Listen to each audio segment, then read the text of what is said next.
Hello बच्चों। हिंदी साहित्य की कक्षा में आप सभी का स्वागत है। हिंदी साहित्य की कक्षा 6 का अध्याय संख्या 1 थोड़ी धरती पाँव जो कि एक कविता है उसको आज हम सभी पढ़ने जा रहे हैं। हिंदी साहित्य हमें सिर्फ भाषा यानी बोली नहीं सिखाता, अपितु जीवन जीने की कला, उसके महत्व और मूल्यों से भी हम सभी को अवगत कराता है। तो आइए इस अध्याय को हम सभी प्रारंभ करते हैं। यह है अध्याय संख्या 1, थोड़ी धरती पाऊं जो कि एक कविता है। बहुत दिनों से सोच रहा था, थोड़ी धरती पाऊं। क्या सोच रहा था? कि बहुत दिनों से मैं ये सोच रहा हूँ कि थोड़ी सी जमीन में पालूं, उस धरती में बाग बगीचा जो हो सके लगाऊं। और वो जमीन ऐसी हो, वो धरती ऐसी हो जहां पर मैं चाहूँ तो बाग बगीचा या कुछ सब्जियां वगैरह में लगाना चाहूँ तो मैं वो लगा सकूं। खिले फूल फूल चिड़िया बोले, वहां पर आकर फूल खिले, चिड़ियाएं उन पर महके चहचहाए, प्यारी खुशबू डोले, फूलों की गंध से सारा वातावरण अच्छा हो जाए, खुशनुमा हो जाए। ताजी हवा जलाशय में अपना हर अंग भिगो ले। वो जो ताजी हवा है, जो ताजगी से भरपूर है, वो जलाशय यानी तालाब में या पानी की किसी जगह में अपना हर अंग जो है वो उस जल में वो भिगो ले। लेकिन 1 इंच धरती भी यानी 1 इंच धरती भी यानी थोड़ी सी भी धरती कहीं नहीं मिल पाई, यानी थोड़ी भी जमीन मुझे नहीं मिल पाई। मैं इतना सोच रहा हूँ, इतनी अच्छी सोच है, फिर भी मुझे जमीन नहीं मिली। एक पेड़ भी नहीं कहे जो मुझको अपना भाई। पेड़ एक भी ऐसा नहीं है जो मुझे अपना भाई कह रहा है, क्योंकि हम लोगों ने खुद उनको नाश किया है, उन सब का हमने कटान किया है। हो सकता है पास तुम्हारे अपनी कुछ धरती हो, ऐसा हो सकता है शायद तुम्हारे पास अपनी थोड़ी बहुत कुछ जमीन हो, फूल फूलों से लदे बगीचे और अपनी धरती हो। तुम्हारे पास बाग बगीचे हो सकते हैं और वो जमीन तुम्हारी अपनी भी हो सकती है। हो सकता है छोटी सी क्यारी हो, महक रही हो, और वो सकता है ज्यादा जमीन नहीं तो उसमें छोटी सी एक क्यारी हो और वहां पर भी क्या, उसमें भी फूल महक रहे हो, फूल खुशबू दे रहे हो। छोटी सी खेती हो जो फलों में दहक रही हो, और थोड़ी सी ही खेती हो उसमें भर भर के फल आ रहे हों, ऐसा हो सकता है।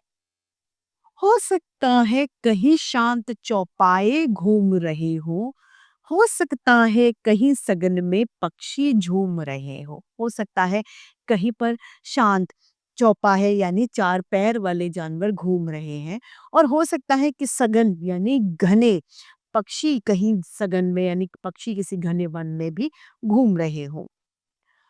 तो विनती है यही, तो मेरी आपसे प्रार्थना है कि कभी मत उस दुनिया को खोना। आप कभी भी इस सुंदर सी दुनिया को मत खोना जिसमें आपके पास जमीन है, आपके पास बाग बगीचे हैं, आपके पास कुदरती वो सभी दृश्य हैं।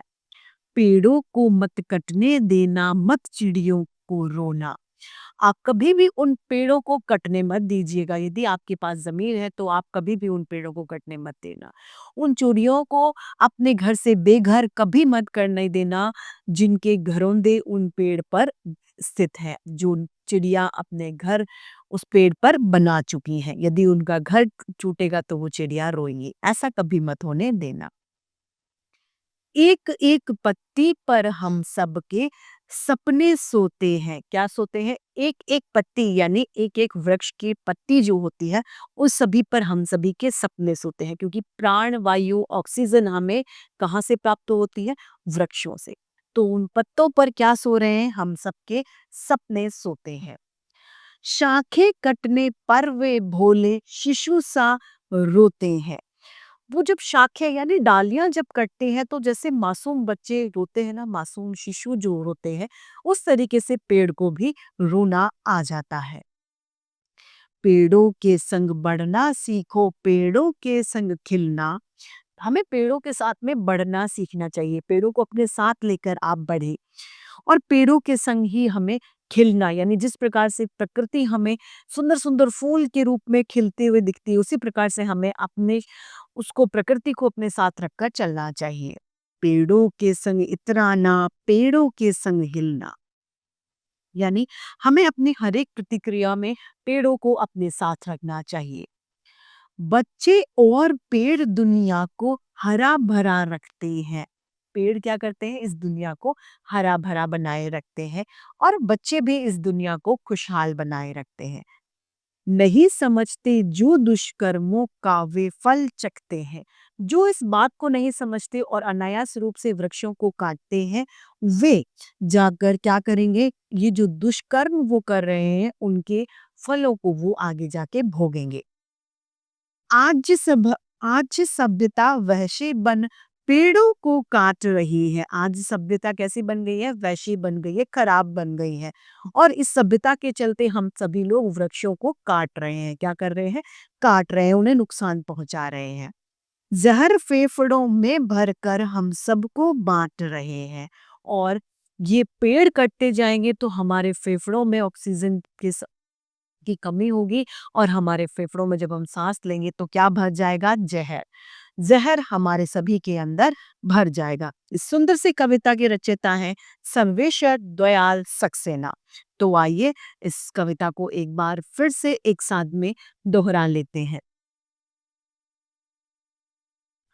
बहुत दिनों से सोच रहा था थोड़ी धरती पाऊं, उस धरती में बाग बगीचा जो हो सके लगाऊं।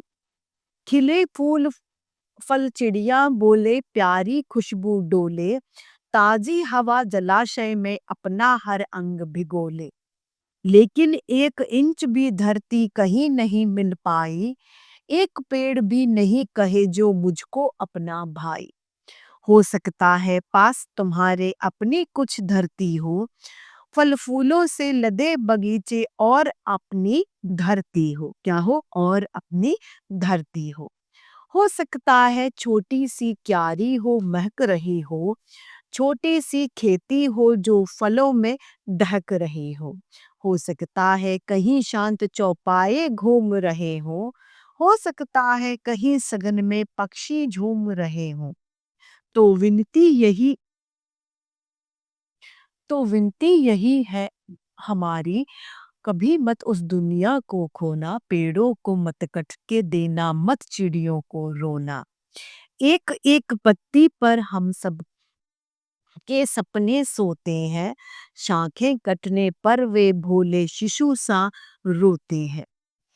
पेड़ों के संग बढ़ना सीखो, पेड़ों के संग खिलना, पेड़ों के संग इतराना, पेड़ों के संग हिलना। बच्चों और पेड़ दुनिया को हरा भरा रखते हैं, नहीं समझते जो दुष्कर्मों का फल वे चखते हैं। आज सभ्यता वहशी बन पेड़ों को काट रही है, जहर फेफड़ों में भर करके हम सबको बांट रही है। तो इसी के साथ हमारी ये सुंदर सी कविता आज यही समाप्त होती है। फिर से हिंदी साहित्य की कक्षा में ऐसे रोचक अध्याय लेके आपके समक्ष प्रस्तुत होते रहेंगे।